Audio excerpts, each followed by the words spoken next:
Morning students, तैयारी जवाहर नवोदय विद्यालय की इस वीडियो में आपका स्वागत है। इस वीडियो में आज हम प्रतिशत से संबंधित कुछ प्रश्न देखेंगे। प्रतिशत से संबंधित प्रश्न हमारे पास जवाहर नवोदय विद्यालय की प्रवेश परीक्षाओं में लगभग शाब्दिक रूप में भी आते हैं और अंक वाले में भी आते हैं। अंकों वाले में तो सीधे से हम ये कर चुके हैं, लेकिन देखेंगे किस प्रकार इनको हमें हल करना है। कई बार उत्तर वो कुछ उलझा के दे देते हैं, तो किस प्रकार से हमें उसको निकालना है। इसके बाद हम शाब्दिक वाले भी लेंगे, लेकिन सबसे पहले तो आप ये समझें कि प्रतिशत का अर्थ क्या होता है। प्रतिशत का अर्थ होता है 100 में से। यदि मैं 5% की बात कर रहा हूं तो 5% का अर्थ हो गया 100 में से 5। ये एक्चुअली हम लेते किस में हैं प्रतिशत को? मोस्टली यदि हम देखते हैं कि हम ब्याज पे कोई रुपया देते हैं या लेते हैं, तो उसमें एक चीज डाल दी जाती है कि 2 रुपए सैकड़े, 5 रुपए सैकड़े, 3 रुपए सैकड़े पे मैं ब्याज दे रहा हूं या ले रहा हूं। वो रुपए सैकड़े का मतलब ही प्रतिशत होता है कि 2% पे, 3% पे या 5% पे। अर्थात प्रति 100 रुपए पर आपको कुछ समय के लिए मुझे 2 रुपए देने होंगे। यदि 100 रुपए पर वो 2 रुपए दे रहा है तो 1000 रुपए पर कितने बनेंगे, ये हम साधारण ब्याज के अंदर निकालेंगे। लेकिन मैं यहां सिर्फ आपको प्रतिशत का मतलब समझा रहा हूं कि प्रतिशत का मतलब सीधा सा होता है 100 में से कितने हमें लेने। ठीक है, 100 में से प्रतिशत। जैसे अब यहां पे 2 प्रकार से हमारे पास प्रश्न होते हैं। एक में तो प्रतिशत दे दिया होता है और दूसरे में प्रतिशत ज्ञात करना होता है। जैसे यहां प्रतिशत दे रखा है और इसका सीधा रूप निकालना है, यहां पे सीधा रूप दे रखा है और उसको प्रतिशत के रूप में हमें व्यक्त करना है।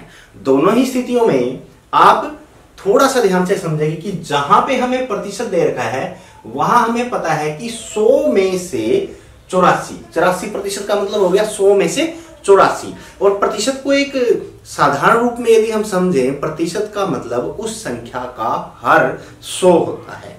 जैसे 84% है तो यहां पे 84 का हर क्या है, 100 है। तो 84% को मैं कैसे लिखूंगा, 84/100। अब इसको 2 रूप में हम लिख सकते हैं। हमने 2 रूप में लिखना सीखा है, दशमलव रूप में। यदि मुझे इसकी दशमलव लगानी है तो 84 को लूंगा मैं पहले, और उसके बाद देखूंगा कि नीचे कितनी जीरो है, 2 जीरो है, तो पीछे से 2 अंक छोड़ के 1, 2 छोड़ के यहां दशमलव लगाऊंगा। इसका जो हमारे पास दशमलव का रूप होगा वो होगा 0.84।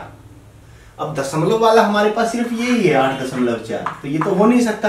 दशमलव का तो हमने निकाल लिया और 0.84 इसका मान आना था। इसका मतलब इसका जो रूप है हमारे पास भिन्न के रूप में है। भिन्न हमें दे रखा है। सबसे पहले तो 84/100 ही हमारे पास है, तो 84/225 तो हो ही नहीं सकता।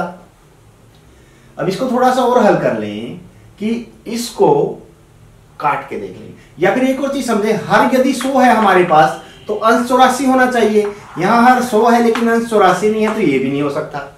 थोड़ा सा उत्तर से भी हम समझ सकते हैं इसको, लेकिन यदि सही रूप में लें तो 84/100 को हम 2 पे काटेंगे। 2 पे 42 आएगा, ये 50 आएगा। ये हमारे पास क्या हो गया, 42/50। और 42/50 यहां पे दे रखा है। मान लिया कि ये 42/50 भी ना उत्तर में दे रखा हो तो और भी हल होता है। ये 2 पे 21 पे कटेगा, ये 25 पे, तो हमारे पास ये 21/25 भी होता है। यदि ये मान नहीं होता तो उसको आगे आगे हम काटते रहेंगे, अर्थात किसी एक संख्या के अंश और हर को भाग देते रहेंगे। ठीक है ना, एक संख्या से। तो इस प्रकार से कोई भी इसका उत्तर हो सकता है। आप उत्तरों से देख के भी अंदाजा लगा सकते हैं जल्दी जल्दी यदि करें तो। और अंश और हर ये मैंने आपको बताया है। और सही निकालना हो तो सही में भी देखो, सरलता रूप में तो हमारे पास 21/25 आया है, लेकिन 21/25 यहाँ कहीं नहीं है। तो इसलिए बीच वाली संख्याओं का भी आपने ध्यान रखना है कि यदि हम किसी कम अंक पे इसको काटते हैं तो वो भी मान वो उत्तर में दिया हुआ हो सकता है। ठीक है, तो ये पहला प्रश्न बड़ी आसानी से हो गया। ध्यान से देख के करना है इसको। अगले दूसरे प्रश्न को हम देखते हैं। दूसरे प्रश्न के अंदर देखिए, 300 का 90% जमा 90 का 30%। का मतलब हम समझते हैं, का मतलब क्या होता है, गुणा। 300 का 90%। देखो 300 का मतलब गुणा, 90% मतलब 90/100। प्रतिशत का बताया ना, जिसका हर 100 होता है। तो यहाँ से 100 से 100 कट जाएगा यहाँ पे 3 पे, और यहाँ पे ये गया 270। लेकिन इसके जोड़ में एक और चीज है, 90 का 30%, ये यहाँ पे ले लिया 90 का 30%, यहाँ पे इसको काटे, नोटिए 27। अब यहाँ 270 आया था, यहाँ 27, और दोनों के बीच में क्या है, जोड़ है। तो 270 में यदि हम 27 को जोड़ेंगे तो 297 हमारे पास इसका उत्तर आ जाएगा, जो दूसरे नंबर पे यहाँ देखा है। घबराना नहीं है इन प्रश्नों से। पहले 300 का 90% देखो बड़ी आसानी से हल कर लिया 270, और 90 का 30% यहाँ हल कर लिया 27। फिर दोनों के बीच में जोड़ था तो हमने जोड़ ले लिया। ठीक है, सिंपल। प्रतिशत का मतलब जिसका हर 100 हो वही देना है। एक और प्रतिशत वाला हमारे पास 5वां प्रश्न, पहले ये कर लेते हैं फिर आगे देखेंगे इसको।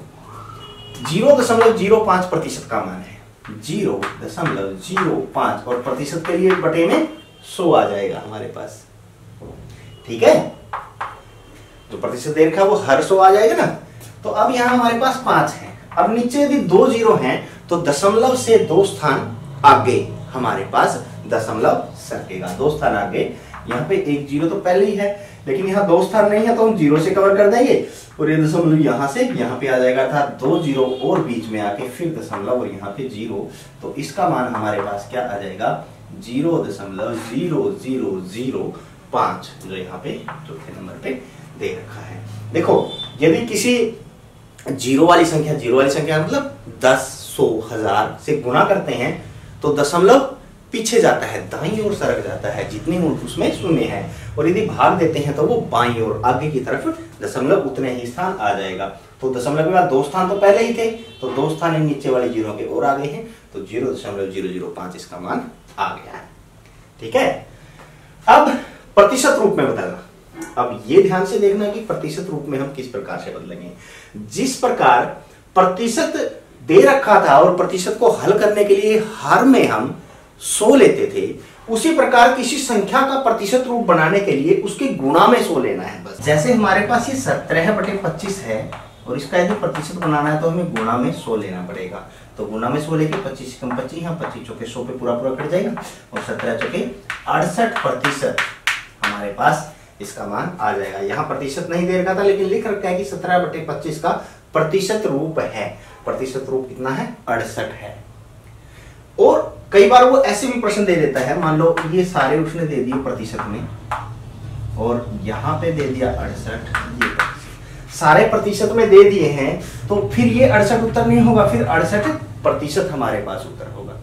लेकिन यदि सारी संख्याएं दे रखी हैं तो हम अंडरस्टूड में समझ जाएंगे कि अंडरस्टूड होगा कि प्रतिशत इसने पहले ही दे रखा है, अब संख्या के बाद में प्रतिशत लगाने की जरूरत नहीं है।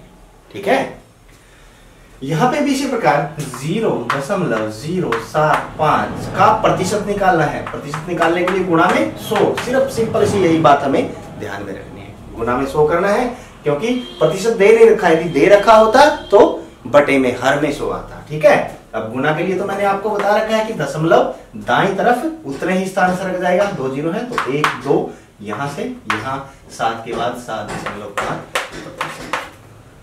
इसका पहला हमारे पास ये उत्तर हो गया है।